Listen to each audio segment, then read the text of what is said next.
Well, hello there. Welcome back to A People's Historian. I'm Jason Kishineff. Each episode we read about 30 minutes of a history book. We're currently reading A People's History of the United States by Howard Zinn. My inspiration for this channel, as a matter of fact. We're starting chapter 21 today. Carter, Reagan, Bush, the bipartisan consensus. Shall we dig in? Let's shall. Don't forget to hit that like and subscribe button, that notification bell. You know I'll remind you again. Halfway through the 20th century, the historian Richard Hofstadter, in his book The American Political Tradition, examined our important national leaders, from Jefferson and Jackson to Herbert Hoover and the two Roosevelts, Republicans and Democrats, liberals and conservatives. Hofstadter concluded that the range of vision embraced by the primary contestants in the major parties has always been bounded by the horizons of property and enterprise. They have accepted the economic virtues of capitalist culture as necessary qualities of man. That culture has been intensely nationalistic. Come to the end of the century, observing in its last 25 years, we have seen exactly that limited vision Hofstadter talked about. A capitalistic encouragement of enormous fortunes alongside desperate poverty. A nationalistic acceptance of war and preparations for war. Governmental power swung from Republicans to Democrats and back again, but neither party showed itself capable of going beyond that vision. After the disastrous war in Vietnam came the scandals of Watergate. There was a deepening economic insecurity for much of the population, along with environmental deterioration and a growing culture of violence and family disarray. Clearly, such fundamental problems cannot be solved without bold changes in the social and economic structure. But no major party candidates proposed such changes. The American political tradition held fast.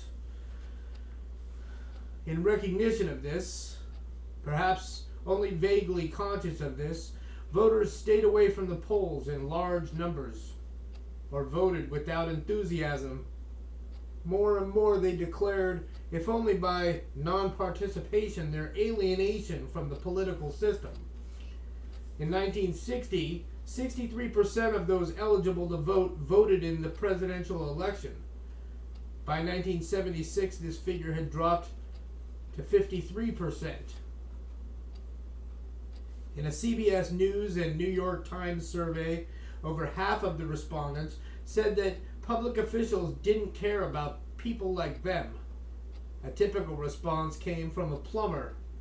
The President of the United States isn't going to solve our problems. The problems are too big. There was a troubling incongruity in the society. Electoral politics dominated the press and television screens, and the doings of presidents, members of Congress, Supreme Court justices, and other officials were treated as if they constituted the history of the country.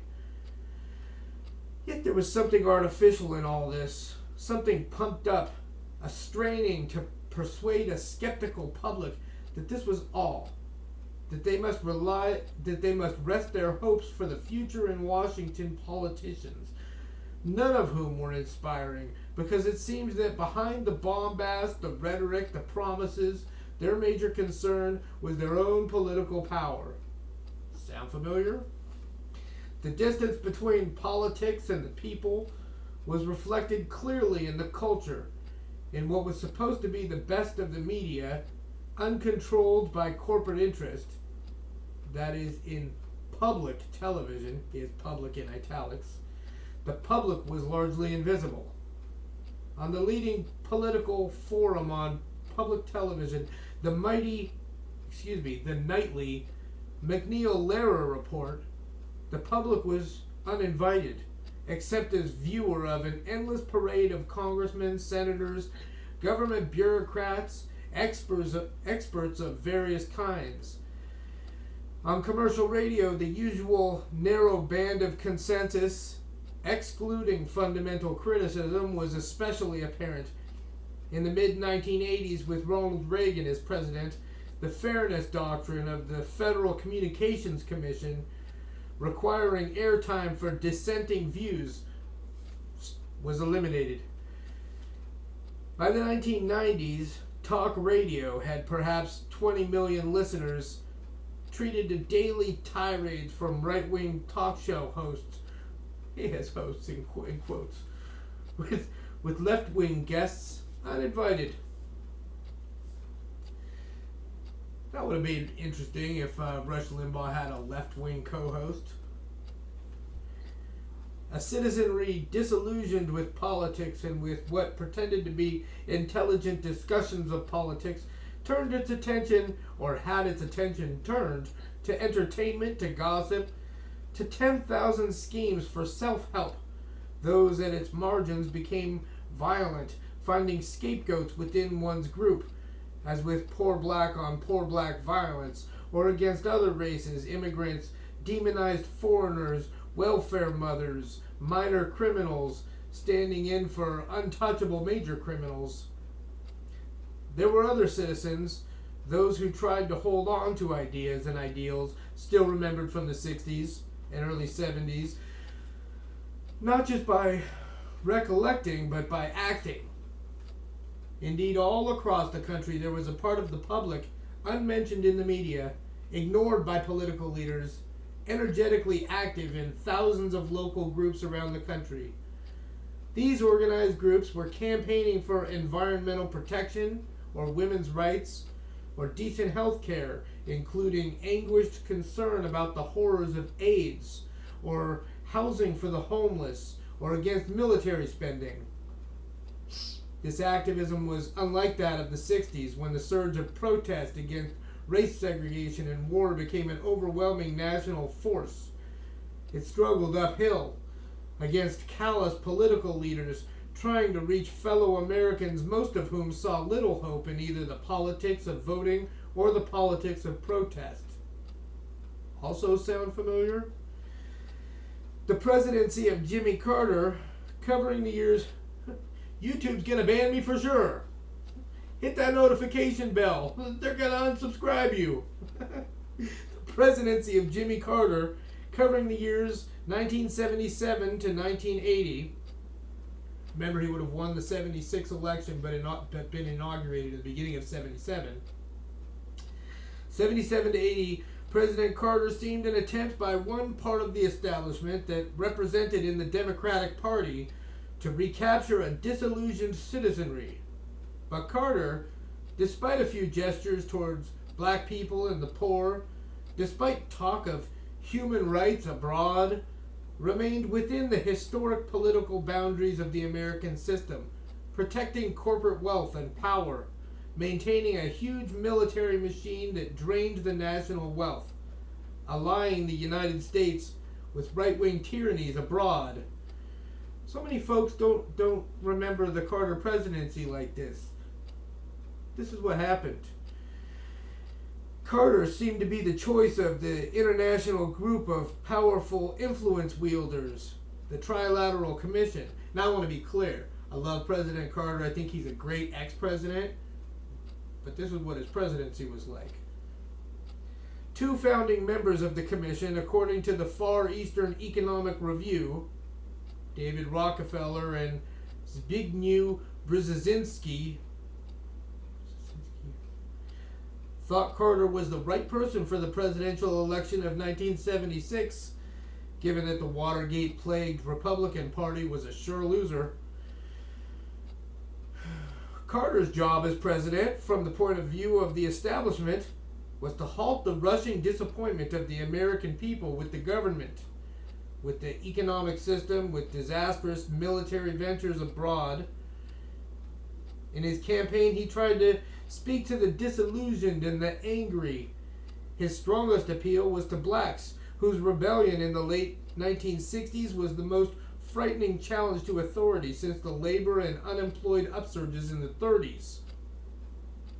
His appeal was populist. That is, He appealed to various elements of American society who saw themselves beleaguered by the powerful and wealthy. Although he himself was a millionaire peanut grower, he presented himself as an ordinary American farmer. Although he had been a supporter of the Vietnam War until its end, he presented himself as a sympathizer with those who had been against the war, and he appealed to many of the young rebels of the 60s by his promise to cut the military budget. Promise to cut the military budget. I didn't realize, and I've read this twice. In a much publicized speech to lawyers, Carter spoke out against the use of the law to protect the rich. He appointed a black woman, Patricia Harris, as Secretary of Housing and Urban Development, and a black civil rights veteran, Andrew Young, as Ambassador to the United Nations. He gave the job of heading the Domestic Youth Service Corps to a young former anti-war activist, Sam Brown. His most crucial appointments, however, were in keeping with the Trilateral Commission report of Harvard political scientist Samuel Huntington, which said that whatever groups voted for a president, once elected, what counts then is his ability to mobilize support from the leaders of key institutions. Brzezinski, a traditional Cold War intellectual, became Carter's national security advisor. His Secretary of Defense, Harold Brown, had, during the Vietnam War, according to the Pentagon Papers, envisaged the elimination of virtually all the constraints under which the bombing then operated. His Secretary of Energy, James Schlesinger, as Secretary of Defense under Nixon, was described by a member of the Washington Press Corps as showing an almost missionary drive in seeking to reverse a downward trend in the defense budget. Schlesinger was also a strong proponent of nuclear energy. His other cabinet appointees had strong corporate connections. A financial writer wrote, not long after Carter's election, "So far, Mr. Carter's actions, commentary, and particularly his cabinet appointments have been highly reassuring to the business community." Veteran Washington correspondent Tom Wicker wrote, "The available evidence is that Mr. Carter so far is opting for Wall Street's confidence." Carter did initiate more sophisticated policies toward governments that oppressed their own people.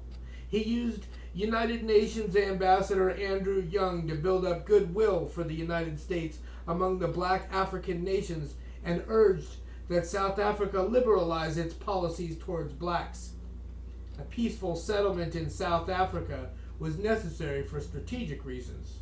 South Africa was used for radar tracking systems.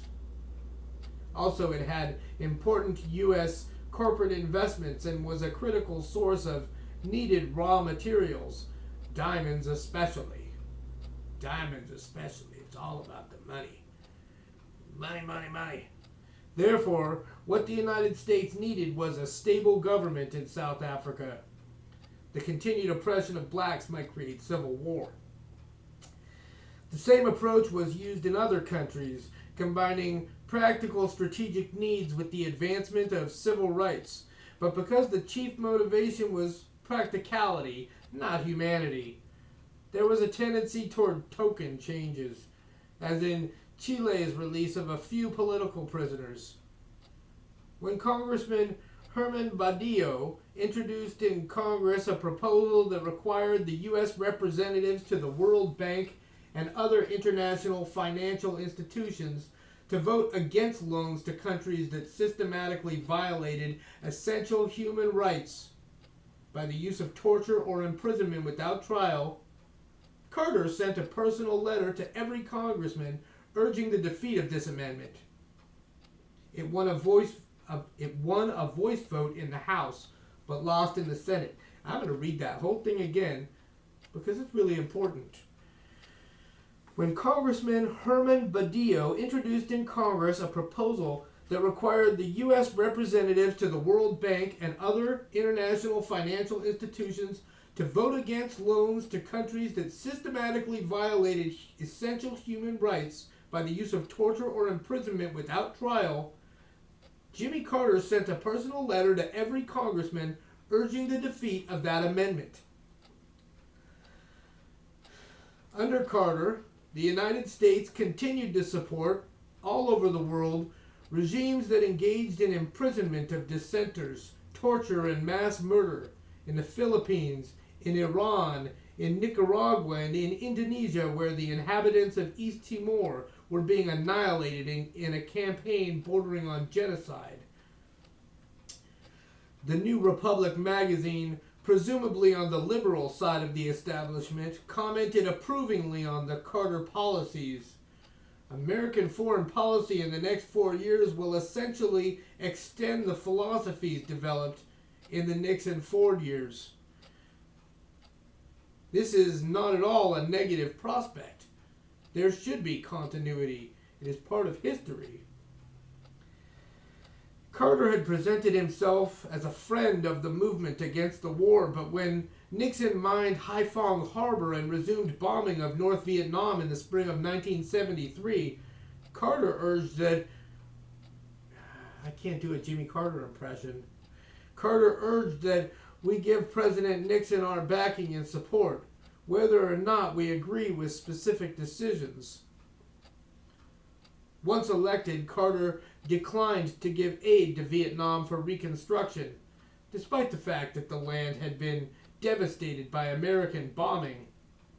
Asked about this at a press conference, Carter replied that there was no special obligation on the United States to do this because the destruction was mutual.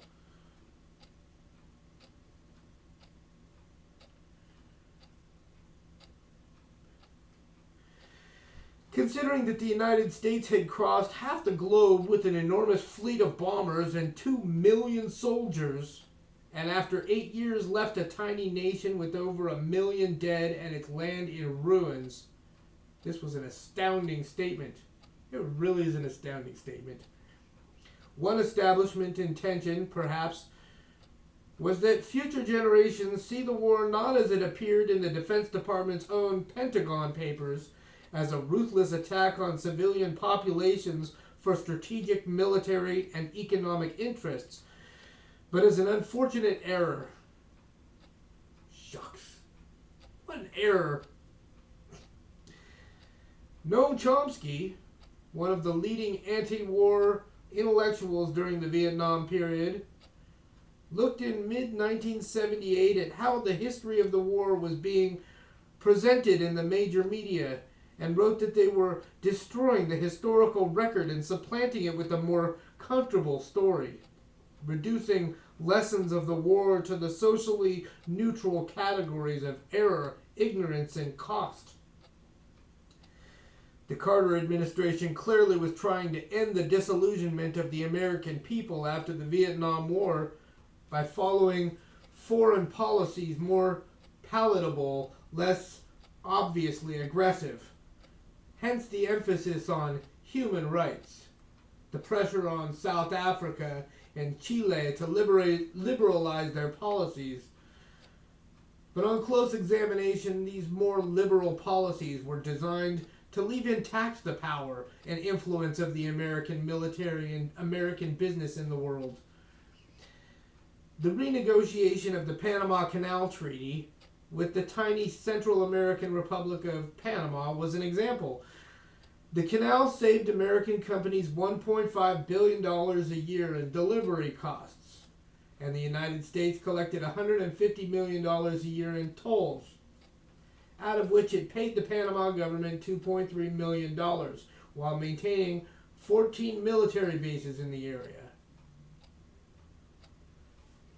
Back in 1903, the United States had engineered a revolution against Colombia, set up the tiny new Republic of Panama in Central America, and dictated a treaty giving the United States military bases control of the Panama Canal and sovereignty in perpetuity. The Carter administration in 1977, responding to anti-American protests in Panama, decided to renegotiate the treaty. The New York Times was candid about the canal. We stole it and removed the incriminating evidence from our history books. By 1977, the canal had lost military importance. It could not accommodate large tankers or aircraft carriers. That, plus the anti-American riots in Panama, led the Carter administration, over conservative opposition, to negotiate a new treaty which called for a gradual removal of U.S. bases, which could easily be relocated elsewhere in the area. The canal's legal ownership would be turned over to Panama after a period. The treaty also contained vague language which could be the basis for American military intervention under certain conditions. Whatever Carter's sophistication in foreign policy, certain fundamentals operated in the late 60s and the 70s. American corporations were active all over the world on a scale never before seen. There were, by the early 70s, about 300 U.S. corporations, including the 7 largest banks, which earned 40% of their net profits outside the United States. They were called multinationals. But actually, 98% of their top executives were Americans. As a group, they now constituted the 3rd largest economy in the world, next to the United States and the Soviet Union. The relationship of these global corporations with the poorer countries had long been an exploiting one. It was clear from U.S. Department of Commerce figures. Whereas U.S. corporations in Europe between 1950 and 1965 invested $8.1 billion and made $5.5 billion in profits. In Latin America, they invested $3.8 billion and made $11.2 billion in profits.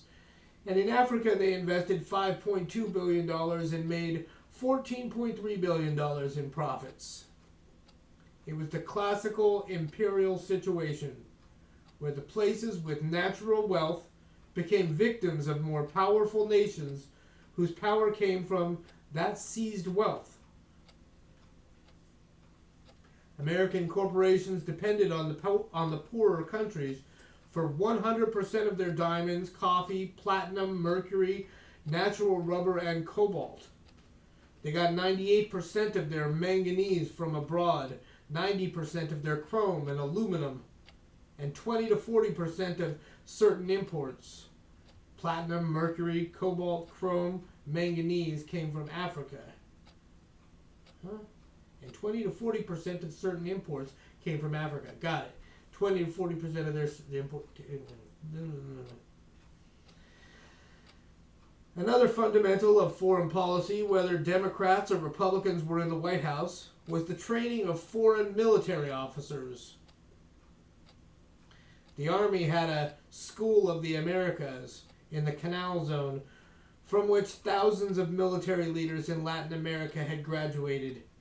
6 of the graduates, for instance, were in the Chilean military junta that overthrew the democratically elected Allende government in 1973.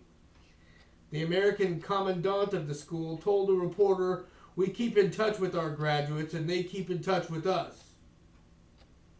And yet the United States cultivated a reputation for being generous with its riches. Indeed, it had frequently given aid to disaster victims. This aid, however, often depended on political loyalty. In one 6-year drought in West Africa, 100,000 Africans died of starvation.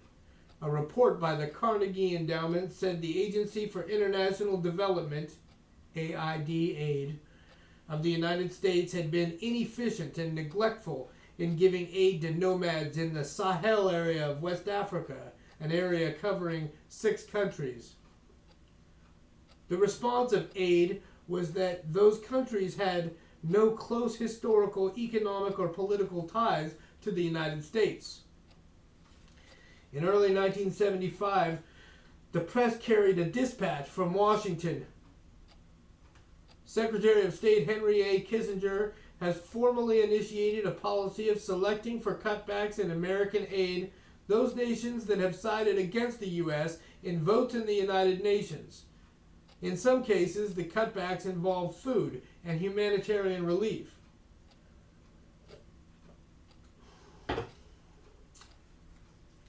Most aid was openly military. And by 1975, the United States exported $9.5 billion in arms.